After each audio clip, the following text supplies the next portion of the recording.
Bonjour et bienvenue dans ONU Mag, une production de l'unité vidéo de la MONUSCO. Dans cette édition, vous suivrez le bilan que le représentant spécial du secrétaire général des Nations Unies en RDC dresse de son passage à la tête de la mission onusienne. Également, la remise par la MONUSCO au Nord Kivu d'un don de véhicules aux institutions du pays. Dans la deuxième partie, nous serons dans le territoire de Walikale, toujours dans le Nord Kivu. Ce sera pour parler de l'installation de l'éclairage public. C'est dans le cadre des projets à impact rapide de la MONUSCO ou QUIPS. Comme vous le savez, le représentant spécial du secrétaire général des Nations Unies quitte définitivement la RDC. À Bukavu, il se trouvait pour une tournée d'au revoir. Il était avec les journalistes pour une dernière conférence de presse. Quel bilan tire-t-il de son passage à la tête de la mission onusienne? Je pars avec un sentiment de satisfaction. Parce que ce qu'on a achevé dans 2 ans, c'était vraiment présentable.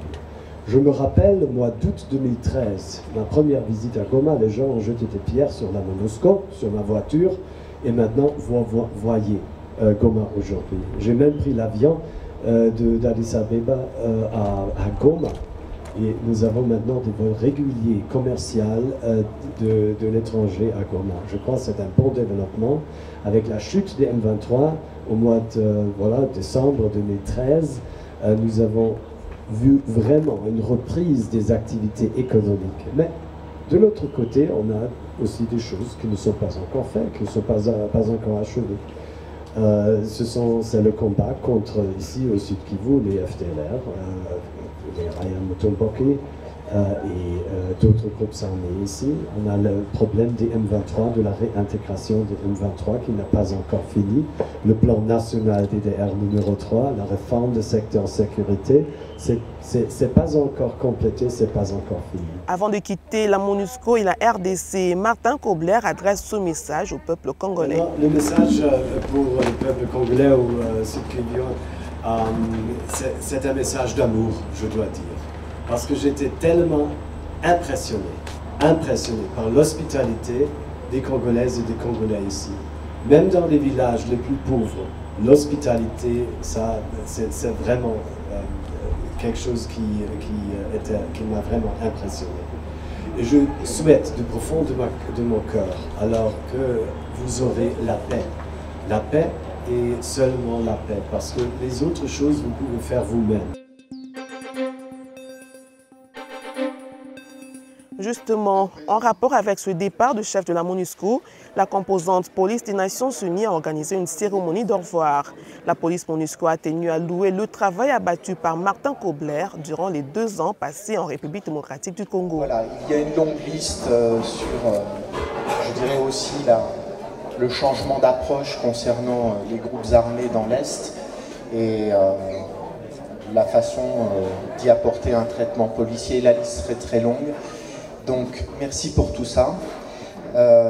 Et tous les policiers UNPOL, individuels et collectifs, FPU, vous souhaitent vraiment le meilleur pour les années qui viennent, pour vous-même, pour votre famille. La cérémonie s'est déroulée en présence du général Awa Shango, commissaire provincial de la police nationale congolaise. Et je vous dis que la force, c'est très important. Mais au futur, c'est vous, les policiers, qui vont ensemble conjointement avec la PNC combattre les réseaux criminels ici dans l'est du pays et essayer de faire la vie meilleure pour la population.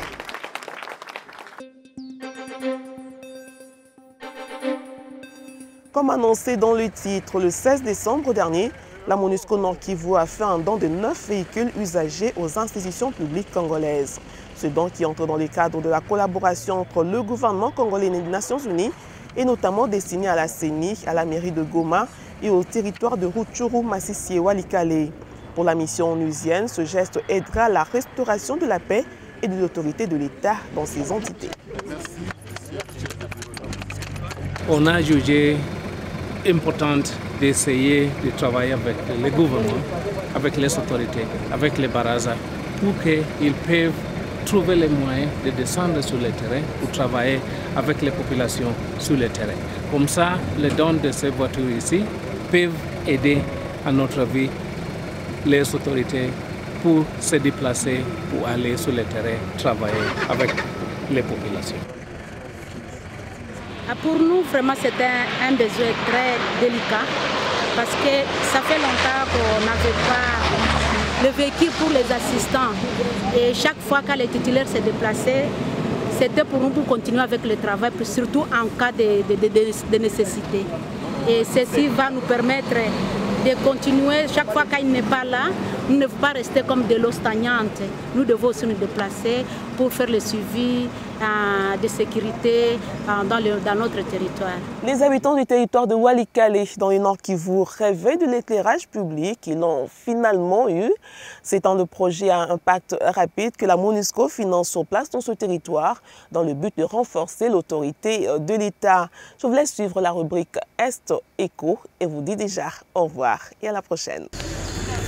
Quand le soleil disparaît à l'horizon, quand la lumière du jour cède la place à l'obscurité de la nuit, certaines artères de la ville de Walikale s'éclairent automatiquement.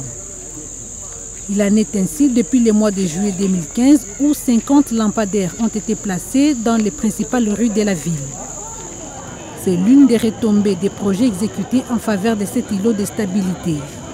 Jusque tard la nuit, il y a les femmes et les jeunes filles qui étalent leurs vivres sous les lampadaires installés par la MONUSCO et que l'impact est qu'elles se sentent plus sécurisées et même les personnes impliquées dans le menace contre les femmes et les jeunes filles n'ont plus les mains libres pour commettre leurs menaces et leurs viols qui sont parmi les menaces les plus fréquentes.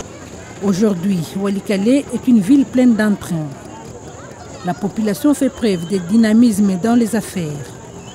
Grâce à l'éclairage public, Pascal, par exemple, se sent plus en sécurité et a le loisir de rester plus tard que d'habitude pour faire prospérer son petit commerce. Mwangaza hii inatusaidia kwa kuendesha biashara bila tatizo ya kukana na giza kwa mwizi na kazi inaendelea juu. Tulikuwa tunafunga wakati mbele ya wakati mbele sasa tuko tunaendelesha kazi mpaka na 20h. Chantal, quant à elle, a la latitude d'attendre la tombée de la nuit pour se rendre à la borne fontaine, car c'est le moment propice pour avoir l'eau du robinet. Tangu itala iko hapa tunachunga mai busiku iko hata 0 tuko nachunga mai tu mpaka itala tatuonesha mai tutashota tu hatukose mai kwa ajili ya itala. L'éclairage public solaire a été exécuté par la brigade indienne de la MONUSCO pour un coût de plus de $51,000 américains. Ici, il n'y avait pas de lumière. Maintenant, les gens commencent à circuler la nuit, même tardivement. Donc, ça nous arrange aussi pour la sécurité. Il n'y a pas de moyen que les femmes soient violées en désordre pour qu'on puisse les tirer par-ci, par-là. Donc, avec cette lumière-là, ça nous facilite la tâche de circuler. Il y a aussi, sur le plan économique, les gens continuent à faire leur commerce tardivement. En termes de fonctionnement de ces lampadaires, il faut dire qu'ils sont automatiques. Quand il fait jour, les lampadaires s'éteignent automatiquement et quand il fait nuit, ils s'allument aussi automatiquement. Le moins qu'on puisse dire, c'est que l'éclairage public a tant enchanté la population que cette dernière en demande plus. Si c'est axe à Nyabangi, à Kisima, les quartiers du centre, il n'y a pas ces ampoules. Donc il serait mieux d'augmenter pour que tous les quartiers situés sur le centre, dans la ville de Walikale, que ça puisse être éclairé. On s'est limité juste au milieu du centre. Si on pourrait vraiment faire l'extension jusque le long de la route vers Kisangani et continuer peut-être les trois autres axes qu'on a pu laisser, l'axe de Bukavu, l'axe de Massis et l'autre qui va vers l'hôpital, ça pourrait vraiment donner un bon changement au niveau de la cité. Ça serait mieux pour qu'on évolue avec ces éclairages publics parce que de l'autre côté ici, la population vraiment insiste qu'eux aussi ils veulent voir ces éclairages publics. L'appel a été entendu car la MONUSCO a prévu l'implantation d'autres lampadaires dans la ville.